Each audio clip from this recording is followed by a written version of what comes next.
The air was thick with tension in Poland as the country prepared for a massive NATO military exercise. Thousands of U.S. and Allied troops were mobilizing, ready to conduct joint drills meant to deter Russian aggression. But behind the scenes, an invisible war was already underway. The GRU, Russia's military intelligence agency, had launched a secret campaign to sabotage NATO infrastructure, and its next target was Poland, the crucial gateway for NATO reinforcements in Eastern Europe. The operation was methodical. GRU operatives infiltrated Poland, using forged passports and disguises to blend in. Their mission: disrupt NATO's logistics by targeting railways, fuel depots, and supply lines. The goal wasn't outright destruction, but delays, confusion, and strategic breakdowns, small disruptions that could add up to a major crisis if war ever broke out. One of the first warning signs came in 2020, when Polish intelligence uncovered a GRU espionage network operating within key military and transportation hubs. Russian agents had recruited Polish railway workers and logistics personnel, bribing them for information on how NATO moved its troops and supplies across the country.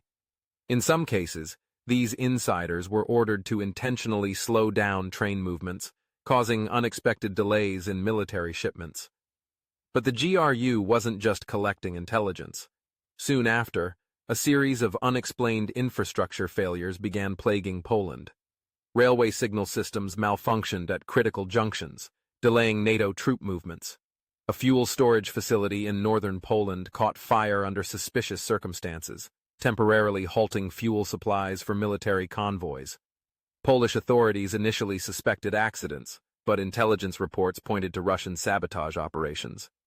Then came the cyber attacks. Polish government websites, energy grids, and military communication networks were repeatedly targeted by GRU-backed hacker groups like Fancy Bear, APT-28.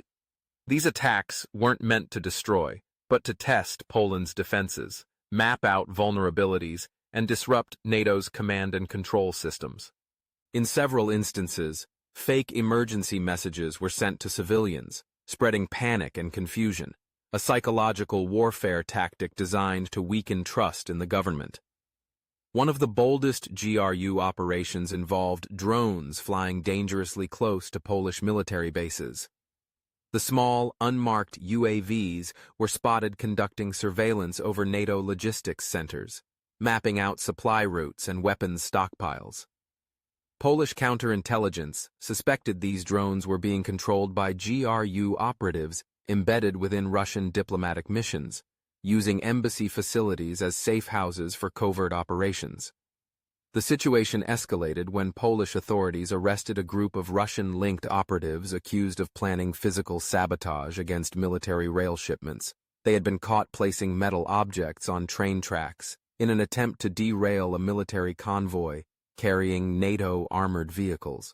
The arrests were a major breakthrough, exposing a larger network of Russian spies and saboteurs operating across Eastern Europe. By 2023, the Polish government took aggressive countermeasures. Security was tightened around all major military and civilian infrastructure sites, and NATO launched cyber defense initiatives to prevent further hacking attempts. Yet the threat remained. The GRU had already proven its ability to infiltrate, disrupt, and manipulate Poland's infrastructure, sending a clear message. In the event of war, NATO's supply lines would be the first targets. The GRU's sabotage campaign against Poland wasn't just an attack on one country, it was a direct challenge to NATO itself. Poland served as NATO's logistical backbone in Eastern Europe, the main corridor through which American and European reinforcements would arrive in a crisis. By weakening Poland's infrastructure, Russia was weakening NATO's ability to respond to any potential conflict. Despite Russia's denials, the evidence was overwhelming. Captured operatives, intercepted communications, and cyber forensic analysis all pointed back to the GRU. Yet, Moscow dismissed the accusations as Western paranoia, while its operatives continued working in the shadows. The GRU had learned a valuable lesson from its hybrid warfare campaigns. You don't need to fire a single bullet to cripple an enemy. You just need to make sure their supply chains never reach the battlefield.